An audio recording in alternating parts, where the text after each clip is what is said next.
Les photos sonores de Benjamin Muller, tout ce qu'il ne fallait pas manquer à la télé, à la radio ou sur le net. Et Benjamin. Nicolas, je vous le donne en mille, on parle de ça. Et on regarde sa montre, terminé. C'est terminé. Brésil, les Français sont au Brésil, les Français l'ont fait.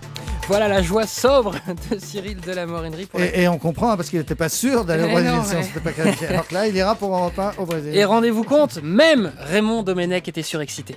Il n'y a pas de mots, voilà, il y a ça, il y a de l'émotion, il y a une joie intense, il y a quelque chose qui sort et on pense à rien dans ces moments-là, c'est juste se dire, on est heureux, c'est un bonheur, c'est tout, c'est le bonheur pur. Il faut être au milieu, il faut avoir été au milieu pour comprendre réellement ce que ça peut être. Voilà la joie de Raymond Domenech qui comprend l'une des images de cette soirée. C'était après le coup de sifflet final, les joueurs étaient au milieu du terrain et chose incroyable, les joueurs se sont mis à chanter la Marseillaise.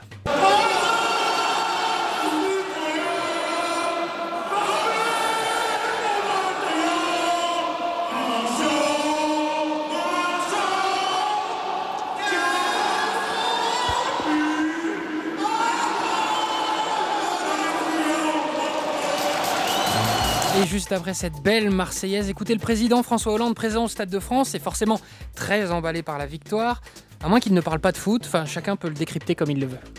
Et vraiment les victoires en ce moment, on les goûte particulièrement.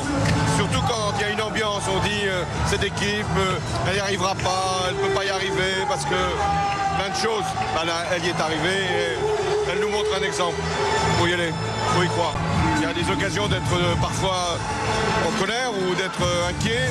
Bon, aujourd'hui, il y a une victoire, il faut la savourer. Voilà, François Hollande sur TF1. Autre grande joie, cette fois dans l'intimité du vestiaire des Bleus.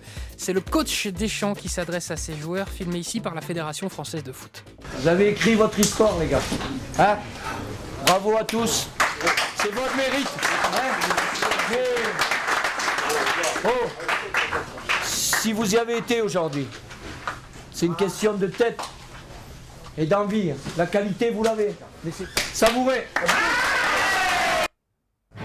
Voilà, savourez. Alors maintenant la seule question qui compte, c'est faut-il bâillonner les journalistes qui pendant le week-end nous ont expliqué que cette équipe de France était bonne à rien. De nombreux tweetos s'en sont pris, notamment à Pierre Ménez, le journaliste star de Canal. Il leur a répondu hier soir en direct sur iTélé, et notamment au journaliste Jérôme Godefroy qui moquait les commentateurs girouettes.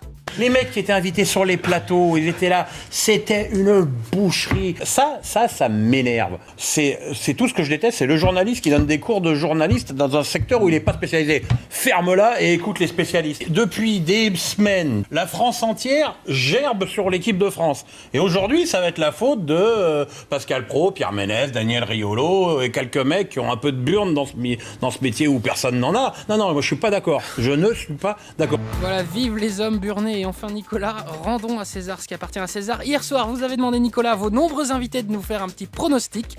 Domenech, François Claus, Chantal Joanneau, tout le monde s'est trompé, sauf, écoutez. Olivia, votre pronostic? Moi, je suis optimiste, 3-0 pour la France. Quel talent! Et voilà, c'est la meilleure. Olivia, elle l'avait vu ce 3-0 et c'était repris par les photos sonores de Benjamin Muller.